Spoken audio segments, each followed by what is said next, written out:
You're sitting on the floor of a UH-1 Huey, boots dangling over the skid, when the pilot drops the nose toward a dust-colored clearing at the base of a dark ridge. The rotors are so loud they stop being a sound and turn into a feeling in your chest. Wind blasts through the open doors, whipping red dirt up into the cabin. You can barely see the man across from you under his helmet and chin strap. Just the white of his eyes and the 1st Cavalry Division patch on his sleeve. Down below is a small open field marked on your map as Landing Zone X-ray, a patch of grass and scrub at the foot of the Chu Pong Massif, hard up against the Cambodian border. A few minutes ago, the clearing shook under artillery and airstrikes. Now, smoke hangs in torn layers over the trees. The radio on the crew chief's chest crackles through the noise. Be advised, this is the first major contact for the Cav. Intel says NVA regulars down there, full regiments, over. Somebody mutters, regulars? Out here? But the Huey is already flaring, and the only thing that matters is getting off the bird without tripping over your own rifle. For months you've been told that helicopters and American firepower will keep you one step ahead of anything the enemy can throw at you. You believe it. Most of the men on this helicopter believe it. But as the skids slam into the dirt at Ia Drang, and you jump off into the hot wind and the smoke, there's a sudden, quiet thought at the back of your mind. We thought our helicopters and firepower would keep us one step ahead. But when those skids hit the ground at Ia Drang, it felt like walking into something none of us had seen before. So how did this first major battle between the US Army and the North Vietnamese Army turn from a confident air assault into a brutal warning about what this war would really cost America? In this episode of Vietnam War footage, we're going back to November 1965 to the first big test of the new 1st Cavalry Division Airmobile. Over just a few days, from 14 to 18 November, American helicopter battalions of 1/7th Cavalry, 2 7th Cavalry, and 2 5th Cavalry, backed by artillery and U.S. Air Force support, will drop into the Ia Drang Valley on the central Highlands, just east of the Cambodian border. On paper, the mission looks simple. Use air mobility to find and destroy North Vietnamese regular units in the open, away from villages and civilians. In reality, the 1st Cav is about to collide with a determined enemy who is ready to stand and fight. In this video, we'll follow the battle through the eyes of American soldiers, from the moment they think this might be a walk in the park, to the desperate hours holding a shrinking perimeter at Landing Zone X-ray, and finally to the devastating ambush at LZ Albany. By the end, we'll see why. For many Americans who fought there, Ia Drang was the moment they understood that the Vietnam War was not going to be quick, easy, or cheap. If you want clear, source-based stories from the Vietnam War told from the ground where US soldiers actually stood, consider subscribing to Vietnam War footage so you don't miss the next battle. To understand why the 1st Cavalry flew into this remote valley in late 1965, we need to step back a few weeks back to a night attack on an American camp near Pleiku, and that's where our story really begins. By late 1965, the Vietnam War had quietly crossed an invisible line. For years, American advisors had been in the country, training and supporting the South Vietnamese Army. But now, US combat units were on the ground, and Washington wanted to see what they could do. The newest and most ambitious of those units was the 1st Cavalry Division, Airmobile. It wasn't a traditional horse cavalry, and it wasn't even a classic infantry division. Its horses were Huey helicopters, hundreds of them, meant to lift American soldiers wherever the enemy tried to hide. The idea was simple and bold. Instead of waiting for the enemy to choose the battlefield, the 1st Cav would fly over the jungle, search and destroy, landing where the fight needed to be, and leaving just as fast. The test came sooner than anyone expected. In October 1965, North Vietnamese units struck the highlands around Pleiku, hitting the Special Forces camp at Plei My. Mortar shells and ground attacks left Americans and South Vietnamese dead and wounded, and suddenly the Central Highlands looked like the next big crisis on the map. From Washington's point of view, This couldn't go unanswered. From the point of view of American officers in Vietnam, it was also an opportunity, a chance to show that this new Airmobile division could do exactly what it had been created to do: hunt down North Vietnamese regulars in rough terrain and beat them on the ground of America's choosing. Intelligence reports began to point toward a name that meant nothing yet to most American soldiers: Chu Pong, a dark, forested mountain mass near the Cambodian border, surrounded by narrow valleys, including one called Ia Drang. Reconnaissance flights, radio intercepts, and South Vietnamese reports all suggested the same thing. Large North Vietnamese units, regular army regiments, not just guerrillas, were assembling in that area, using the border as a shield. On the map, the Ia Drang Valley looked like a textbook problem for the 1st Cavalry. It was remote, away from major towns and villages. That meant fewer civilians on the ground, more freedom to use artillery and airstrikes. It was also laced with trails and stream beds that enemy units could use to move men and supplies from sanctuaries across the border. To American planners, that made the valley both a threat and a target. If they did nothing, North Vietnamese regiments could move out of Chu Pong, hit South Vietnamese or American positions near Pleiku again, then fade back into the border region. But if the 1st Cav could find those units in the valley and fix them in place, American firepower could do the rest. For many soldiers, the logic was straightforward. If we can pull them out into the open, into a landing zone, we pick our artillery and air support will crush them. We've got the helicopters. We've got the ammo. We can control this fight. Out of that mindset came Operation Silver Bayonet. The plan called for battalions of 1 7th Cavalry, 2 7th Cavalry, and 2 5th Cavalry to probe the area around Chu Pong, using helicopters to leap between small landing zones: X-Ray, Albany, Columbus, Falcon, looking for signs of major enemy forces. Once contact was made, the division would pour in more troops by air, ring the enemy with infantry, and pound them with artillery and airstrikes. When the damage was done, the units would be lifted out and shifted somewhere else. On paper, it was supposed to be a short, sharp campaign. In briefings, officers talked about initiative, mobility, and firepower.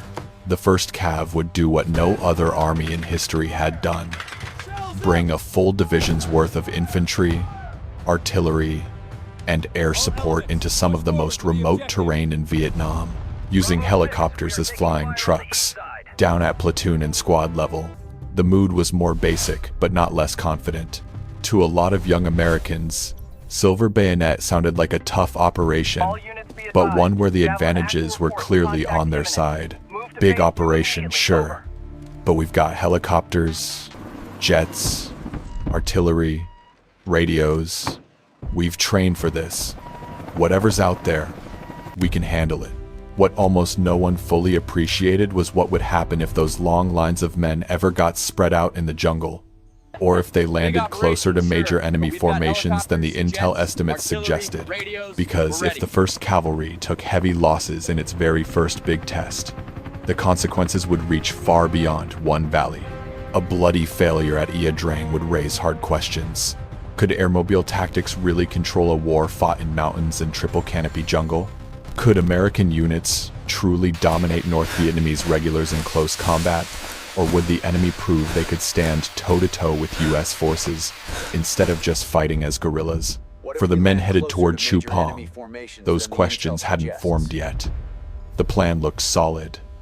The maps were marked. The helicopters were ready. The plan looked solid on paper, one officer would say later. But in the Ia Drang Valley, plans would collide with a determined enemy, dense jungle, and the limits of what helicopters and artillery could really do. And that collision began the moment the first Hueys dropped into a small clearing named X-Ray. When the first waves of B Company, 1 7th Cavalry step off their Hueys at Landing Zone X-Ray, it feels like the plan is working. It's just after midday on 14 November 1965. The clearing is small and uneven, dotted with anthills and scrub. A few minutes earlier, artillery and airstrikes had walked across the tree line. sending dust and smoke into the air.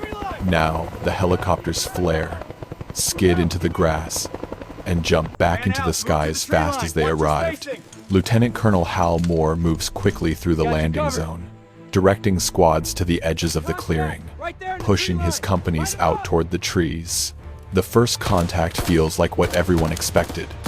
Scattered shots, glimpses of figures slipping between trunks, the edges of an enemy force trying to probe the new arrivals. At first, most of the Americans think they've landed near the enemy. It takes a little while to realize they've landed almost on top of them. As patrols push out from X-ray, they discover bunkers, trails, and fresh signs that an entire North Vietnamese regiment has been living just off the clearing. The 1/7th Cav isn't poking at the edge of a force they've dropped into the middle of it. By mid-afternoon, the fight no longer feels like a controlled air assault. It feels like a struggle to stay on the ground. North Vietnamese soldiers begin to test the perimeter from multiple directions, firing from the shadows of the trees and then charging closer. American platoons are forced to pull back toward the center of the landing zone, forming a rough horseshoe of foxholes and firing positions. Rifles and machine guns covering every gap. Artillery from nearby firebases starts landing dangerously close, called in by forward observers who are watching enemy forces move through the trees.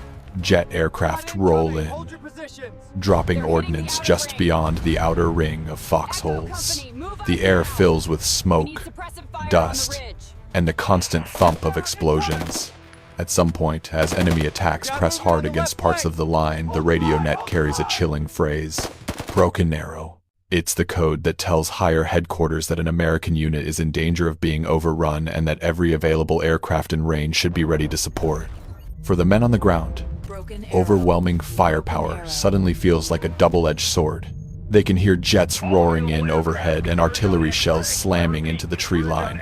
But the enemy is close sometimes, so close that calling in more fire means risking their own positions. As the sun goes down on the first day, the sense of control that came with the helicopter assault has given way to something else. The realization that they are outnumbered, far from easy help, on a landing zone that might not stay in American hands. That night at X-ray is one the soldiers never forget. Under flare light and tracer arcs, they dig deeper foxholes, string out more wire, and listen to every crack in the brush beyond the perimeter. Medics move carefully from hole to hole, checking on the wounded.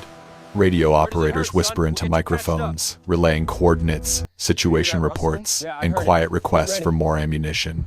Somewhere in the dark beyond the trees, North Vietnamese units are regrouping and planning their next attacks. By the morning of 16 November, more American units elements of 2/7th Cav and 2/5th Cav have fought their way into the area. After another day of heavy contact, enemy fire begins to taper off. North Vietnamese units melt back into the forest, slipping toward the Cambodian border. On the maps and in the after-action reports, X-ray is marked as a victory. The landing zone is still in American hands. Enemy bodies and captured equipment lie scattered around the clearing. But for the men who walked off that field, success is a complicated word. "We held the landing zone," one soldier would say later. But it felt like we had just survived something we didn't fully understand yet. And for some of them, the worst day of the campaign still lay ahead. A new name appears in the story now. Lieutenant Colonel Robert McDade, commander of 2/7th Cavalry. After the intense fight at X-ray, higher headquarters orders some units to pull back and reposition. McDade's battalion receives instructions to move overland from the X-ray area to another designated pickup zone, Landing Zone Albany. It sounds, on the surface, like the beginning of the end of the operation. To many soldiers, the feeling is almost like exhaling. They've heard that X-ray has been secured, that the biggest enemy concentrations have been hit hard. Now, the mission is to march through the jungle, reach Albany, and wait for helicopters to take them back to base. The column stretches out through elephant grass and patchy forest, long lines of men moving in single file under a hot, heavy sky. Radios crackle with routine traffic. Position checks, brief updates, nothing urgent. Some soldiers talk quietly about hot showers, clean uniforms, and letters waiting back at camp. On the ground, though, the battalion is vulnerable. The terrain forces the companies into a thin, extended line. Visibility is limited. It's difficult to keep tight control over spacing and alignment. And somewhere out there, unseen, North Vietnamese units are shadowing the column, watching and waiting. Around midday on 17 November, as the lead elements of 2/7 begin to reach the area designated as LZ Albany, the trap snaps shut. Automatic fire erupts from multiple directions, slicing into the column. Mortars begin to fall.